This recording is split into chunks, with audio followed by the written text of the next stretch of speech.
Hello everyone, welcome back to my YouTube channel effective learning by Mahak Varmani. आज हम accountancy का chapter 1 introduction to accountancy का new topic discuss करने वाले हैं, that is qualitative characteristics of accounting information.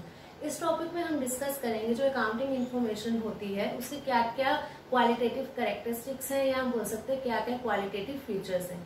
इनको हम इन मनी टर्म्स मेजर नहीं कर सकते हैं, रिप्रेजेंट नहीं कर सकते हैं, बट ये जो फीचर्स आज हम डिस्कस करने वाले अकाउंटिंग इन्फॉर्मेशन के, ये फीचर्स अकाउंटिंग इन्फॉर्मेशन में होने चाहिए। सो स्टार्ट करते हैं आज का topic. So first qualitative characteristic of accounting information is reliability, कि जो हमारी अकाउंटिंग इन्फॉर्मेशन है मस्ट बी रिलायबल।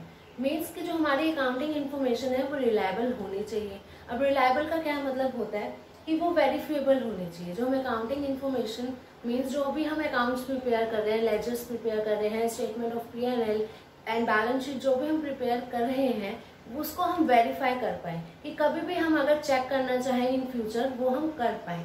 कब कर पाएंगे? जब हमारे पास उसके एविडेंस होंगे। सपोज जो भी हम एक्सपेंसेस शो करते हैं, ओके, सैलरीज हो या हमारी इनकम जो जनरेट हो रही है, सो इन सब के हमारे पास क्या होने चाहिए? प्रूफ होने चाहिए, एविडेंस होने चाहिए, ओके, सो दैट हम उसको क्या कर पाए? आगे वेरीफाई कर पाए। सो इधर यही है, accounting information must B reliable. Reliable means वो वेरीफेबल होनी चाहिए कि हम उसको वेरीफाई कर पाए, जब हम उसको चेक करना चाहें कर पाए।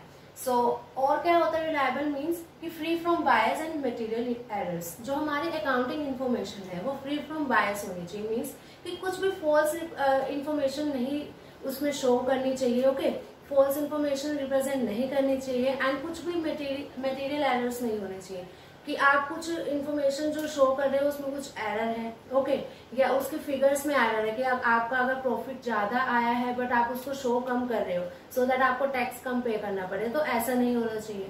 कि ओमिशंस भी नहीं होनी चाहिए, कि आपने कुछ ट्रांजैक्शन दिखाई नहीं, कि आपको कुछ इनकम जनरेट हुई बट आपने वो शो नहीं करी कि आपको इसके लिए इसका टैक्स पे करना पड़ेगा आगे, ओके। सो कुछ भी एरर ओमिशंस भी नहीं होनी चाहिए एंड फ्री फ्रॉम बायस होनी चाहिए। सो ये बात थी हमारी फर्स्ट कैरेक्टरिस्टिक की जो हमने डिस्कस की, रिलायबिलिटी।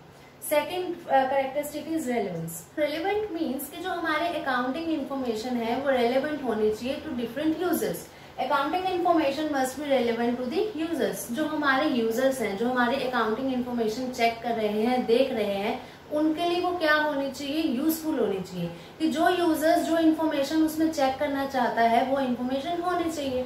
जो अकाउंटिंग होती है वो फाइनेंशियल अकाउंटिंग भी होती है, कॉस्ट अकाउंटिंग भी होती है। सो ये ना हो जो फाइनेंशियल अकाउंटिंग है मीन्स जो ऐसे अकाउंट्स देखना चाहता है like P&L, okay, balance sheet, आप उसको कॉस्ट अकाउंटिंग की चीजें दिखा रहे हो, कॉस्ट अकाउंटिंग के जो भी हमने अकाउंट्स प्रिपेयर किया आप उसको वो दिखा रहे हो, तो उसके लिए तो वो रेलेवेंट ही नहीं है। सो इट मीन्स कि जो यूजर्स को जो इन्फॉर्मेशन चाहिए, जिसके लिए वो हमारे अकाउंट्स देख रहे हैं, उनको वो इन्फॉर्मेशन क्लियरली उसमें मेंशन होनी चाहिए, उनके लिए वो यूजफुल होनी चाहिए, okay. So third point is understandability, कि जो हमारे अकाउंटिंग इन्फॉर्मेशन है वो इजीली अंडरस्टैंडेबल होनी चाहिए, कि जो यूजर्स उसको देख रहे हैं वो इजीली उसको समझ पाए कि हमने क्या मेंशन किया उस डॉक्यूमेंट्स में, उन अकाउंट्स में, okay. So financial statement must be presented in a manner that users are able to understand it, कि जो हमने उसमें इंफॉर्मेशन शो की है, जो हमने फाइनेंशियल स्टेटमेंट्स प्रिपेयर करी हैं, ओके, वो इजीली क्या हो? इजीली अंडरस्टैंडेबल हो, उनको उसमें कुछ भी कॉम्प्लेक्सिटी ना हो, कि उनको समझ ही ना आए यूजर्स को कि हमने कौन कौन सी इन्फॉर्मेशन मेंशन कर दी, ओके। सो क्या होना चाहिए? जो भी हमने अकाउंट्स प्रिपेयर करे हैं, फाइनेंशियल स्टेटमेंट्स बनाई हैं, वो इजीली अंडरस्टैंडेबल होनी चाहिए, इजीली समझ आनी चाहिए यूजर्स को। So fourth point is comparability. Comparability means कि जो हमारे फाइनेंशियल स्टेटमेंट्स हैं, जो हमारे अकाउंटिंग इन्फॉर्मेशन है, उसको हम अपने प्रीवियस ईयर्स के साथ इजीली कंपेयर कर पाए, ओके।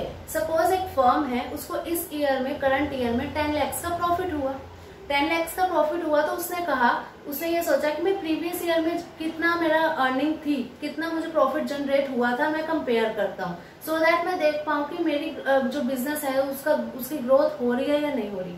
सो अगर कोई फर्म है तो वो अपने करंट ईयर के अकाउंट्स को अगर वो चेक करना चाहती है, मींस कंपेयर करना चाहती है विद द प्रीवियस ईयर्स, तो हम उसको बोलेंगे वो क्या है? इंट्रा फर्म कंपैरिजन, कि अपने ही फर्म के करंट अकाउंट्स को वो प्रीवियस ईयर के अकाउंट्स से क्या कर रही है? कंपेयर कर रही है।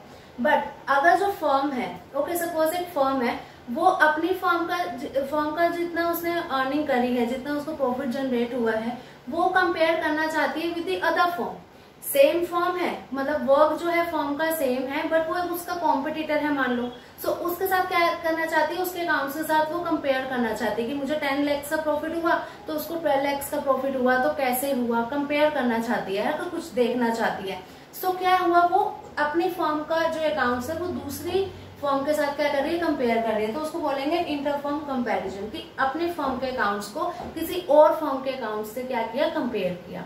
सो आज के टॉपिक में इतना ही था। आज हमने डिस्कस करें qualitative characteristics of accounting information. I hope आपको समझ आया होगा, बट फिर भी अगर किसी भी पॉइंट में अगर कुछ डाउट है, कुछ क्वेरी है, तो कमेंट सेक्शन में पूछ लेना। वीडियो अच्छी लगी हो तो लाइक जरूर करिएगा, अगर अभी तक चैनल को सब्सक्राइब नहीं करा है तो सब्सक्राइब भी कर लेना, एंड बेल आइकन को प्रेस करना मत भूलना, सो दैट जो मैं आगे वीडियोस अपलोड करूँ उसकी नोटिफिकेशन आपके पास आए एंड आप टाइमिंग वीडियोस को देख सको। सो मिलते हैं नेक्स्ट वीडियो में न्यू टॉपिक के साथ, तब तक के लिए बाय बाय फ्रेंड्स।